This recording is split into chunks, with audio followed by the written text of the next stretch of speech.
Welcome, everybody. Thank you all for coming out today to join us.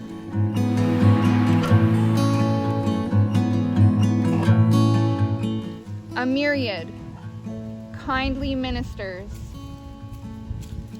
humility profound. The trees maintain a brotherhood.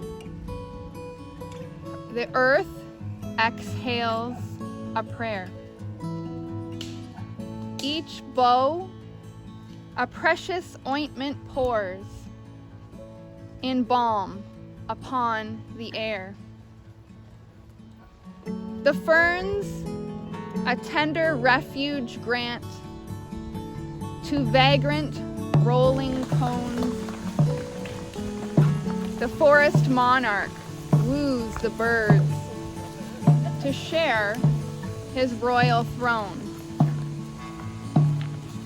The willing branches move aside to leave the sunlight room. And in the whole broad, lovely wood, no envy makes a gloom.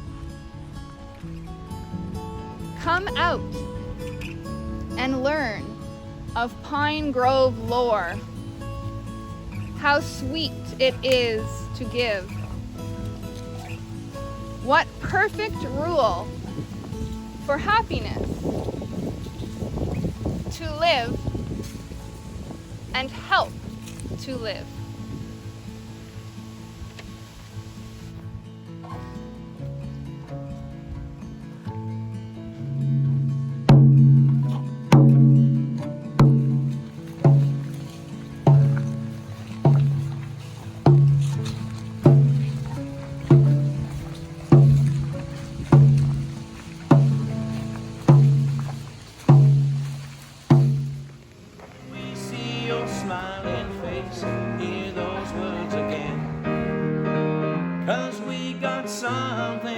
Something you all should see. Oh, we've got the grove now.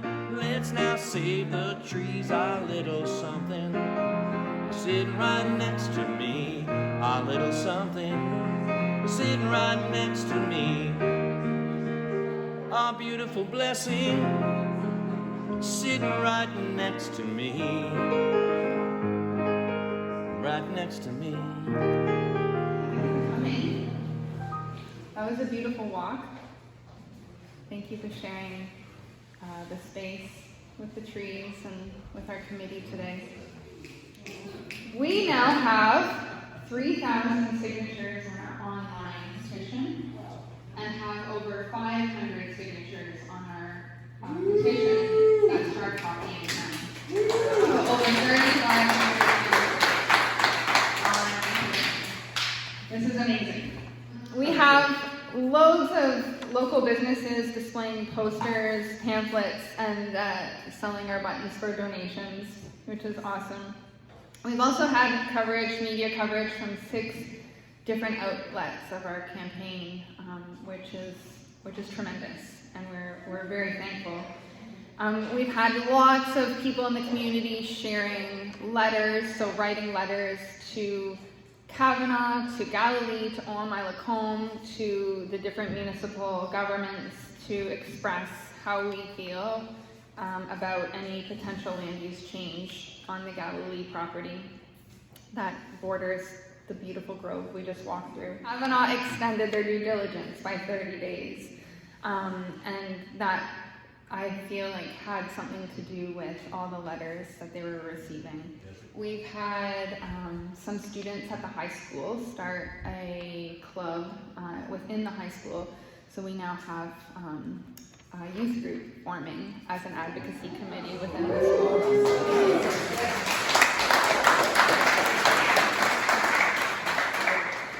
If you're talking about it, you're doing a lot, yeah? So keep talking, keep showing your sign on your lawn, keep posting, keep wearing your button around town.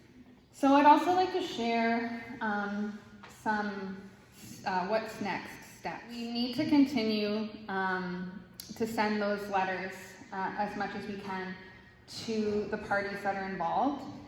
Especially, I would say at this point, OMI Lacombe, Galilee, and Kavanaugh are key right now because we really want to try to stop the final sale from going through. I think a lot of people feel like, well, this is a done deal.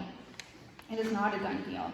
They're still in their due diligence. The land has not been transferred. It hasn't even been severed.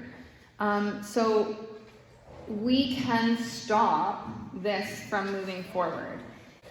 We've also had some separate people reach out to us, some citizens reach out to us to share with us some research that they've done through these other projects and beyond in dealing with other projects in the past and current with Kavanaugh.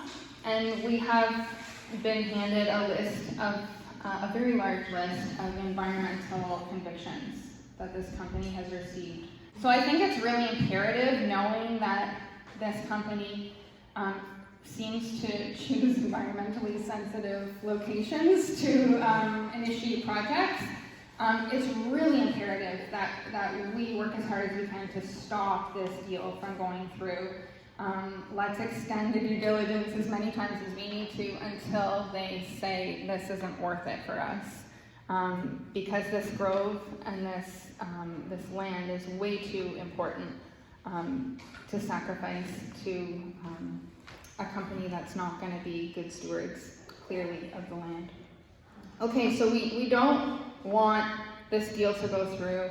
We don't want housing development right beside and cutting into the grove. Well, what is it we want? This is important. What is our vision? We still see the Nature Conservancy of Canada as the most effective stewards of this land in cooperation with the community. Like, you know, some nut trees take 20, 30 years until they start producing nuts. So this is really like thinking into the future and expanding the community gardens, really making this a space where community can come together, where community can learn, and community can really spend time and connect with the land. We would rather see a situation where we get to sit down with the Galilee Board of Directors, we get to sit down with OMI Lacombe and say, we can do this together. How much money do you need to make this work? And we will help you figure it out. We have the Nature Conservancy of Canada interested in land. We can help raise money. There's matching funds. We can go to government granting systems for environmental, like for reforestation expansion. Like this, there's always a solution. We just need the channel to start discussing what the better solution is. But it comes down to being able to work together. So let's make this a true gem of the whole Ottawa Valley. A forest that brings the community together, a place to learn and heal. And we can make this vision a reality. I think it's important that we all remember that there is power in our collective voice and our actions. We support community development, not housing development in this land. The trees are little something sitting right next to me. Holding our hands, you think we understand that everybody knows the name. Then we see your smiling face, hear those words again. 'Cause we got something you all should see. Oh, we've got the grove now. Let's now save the trees, our little something sitting right next to me. Our little something sitting right next to me. Our beautiful blessing sitting right next to me.